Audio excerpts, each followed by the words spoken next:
So, Surya told me on Saturday that I was giving this speech.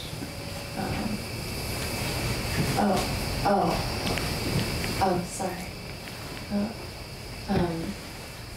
I was, Surya told me on Saturday that I was giving this speech today, and I was like, okay, great. You gave me plenty of time, and I think though I was preparing the 1 minute, 5 minute, and 30-minute speech for Surya, but I had not finished the 30-minute one, and whoopsie. I had 13 minutes, but so my mom and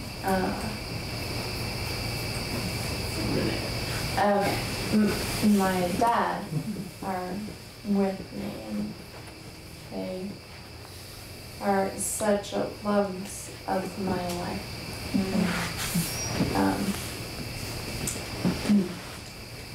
So, yes. And my story is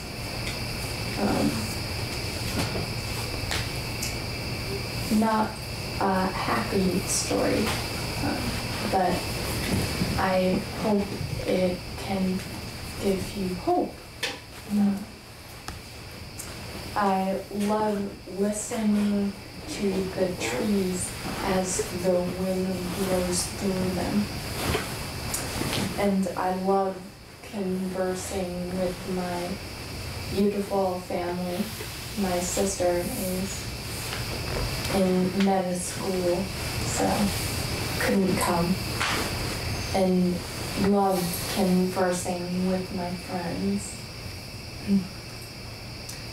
But I have not come to talk to you tonight about things I love. I would like to share with you my personal struggle in the hope that my story will be useful to you. You probably notice that my words are slow. I have expressive aphasia. This means I understand everything you say, but can't find the words to respond the way I want. Sometimes what I say isn't what I mean.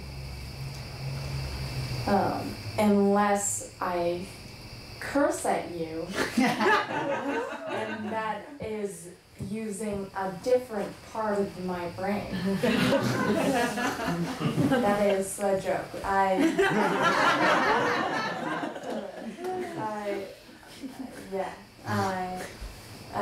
Good job. My name is Anna Mackenzie King. I have been living at the monastery, modern monastery, for a little over a year. I started meditating at the Shambhala Center on King Street about 4 years ago because my roommate suggested it. I didn't like it, but I kept going back. The people were so amazing and friendly, and the room was quiet. I was searching for a way to accept my life. 9 years ago, about a month after my graduation from high school, I was riding my bicycle down a very steep road in Heinsberg, Vermont, when I flipped my bicycle horribly, landing on my head, breaking my jaw, and suffering a traumatic brain injury, all in spite of wearing my certified bicycle helmet. The accident changed my life, my view of the world, and shook me up both literally and mentally. Throughout my ordeal, the physical pain and mental anguish were overwhelming and heartbreaking.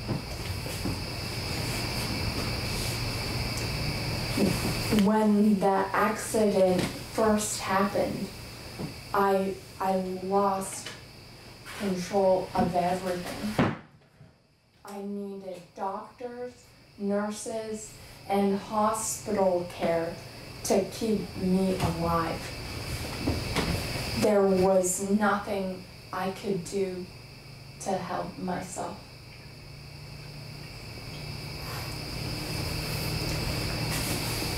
My part in my new life didn't begin until I woke up after a month of induced coma. I needed to relearn how to walk because I couldn't walk, and how to talk because I couldn't talk. The week spent in silence really does not help my aphasia. The doctor told me that the first 2 to 3 years after a serious brain injury would have a lot of ups and a lot of downs. My lowest was my final hospitalization for depression with thoughts of suicide. I remember being in the car going home with my mom and my dad, knowing that this was the life I had. And it shocked me to my core. My old life was taken away the day of my accident. But this was the day I started my new life. I had to stop struggling and needed to accept.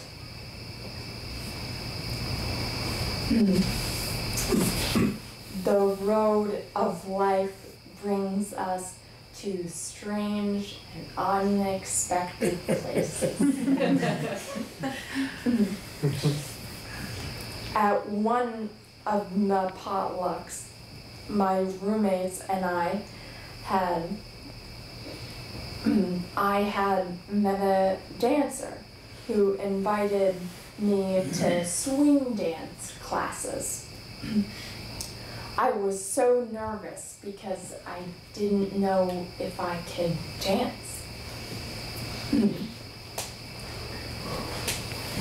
To make a long story short, this is where I met Danny. Danny and I started to talk, and we both had an interest in meditation. And the last day before Danny left town, he introduced me to Soryu. Danny and Soryu introduced me to Shinzen Yang system of mindfulness practice, and here I am.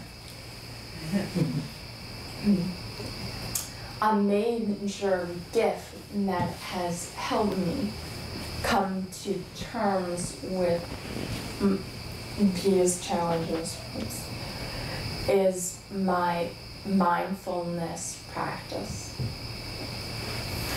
I like to describe to you how mindfulness has helped me. Helped me deal with the hurtful people. I come to realize that what matters is not their behavior, but what matters is my reaction to the hurtful things they say or do. And has brought me relief from my suffering. I have chronic pain in my left side from overuse, and in my right side from spasticity. Meditation does not relieve the pain, but it gives me more freedom to choose how to react to the pain. That is powerful.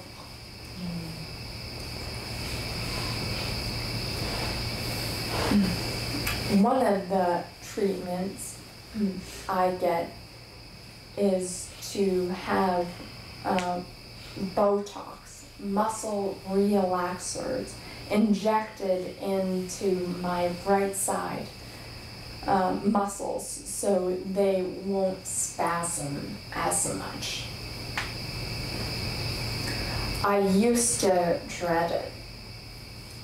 My ability to focus on relaxation throughout my treatments, my body during the shots helps this appointment go so much smoother, so much easier. The neurologist remembered that we had to stop, take breaks between the shots, but we don't have to anymore because I can handle it, and through relaxation I can handle it, and that's powerful too.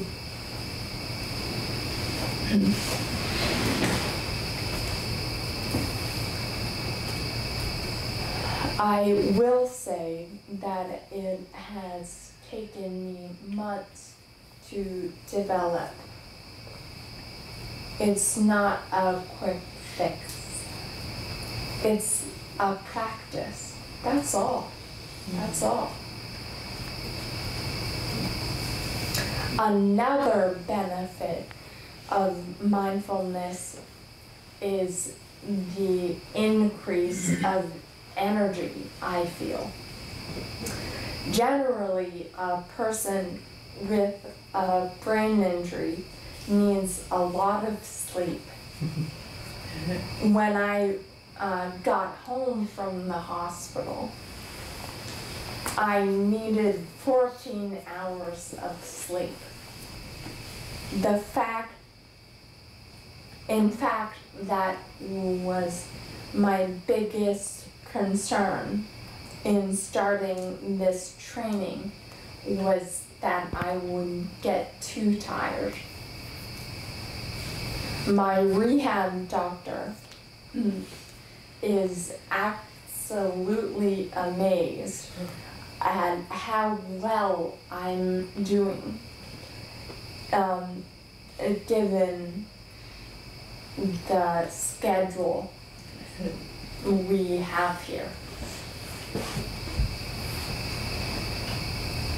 Mindfulness meditation has helped me to know I am not the only person who suffers. It has increased my empathy and compassion and respect for all others. Helps me deal with the rage and dark emotions I feel by using equanimity to deal with these emotions with a compassion and whatever else. It's not an easy practice, but it's still a practice.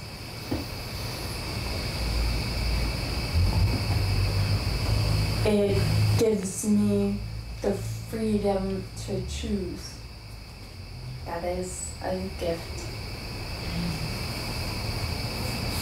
I am surrounded by wonderful people who live with me.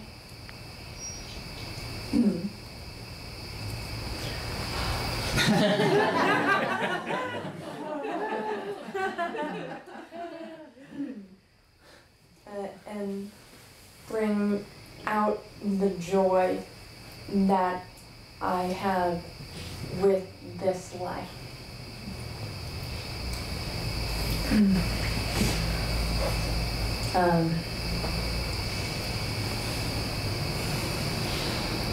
Yeah.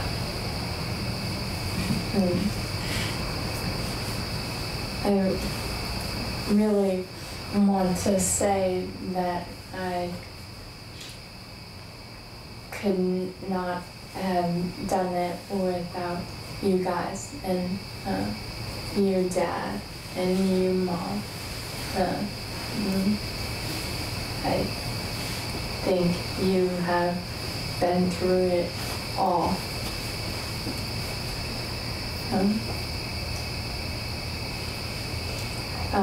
Thank you for your time and attention. I had this terrible thing happen in my life and tried to continue above it. And meditation practice is one of the only ways I found to make this possible. Thank you. Thank you. Thank you.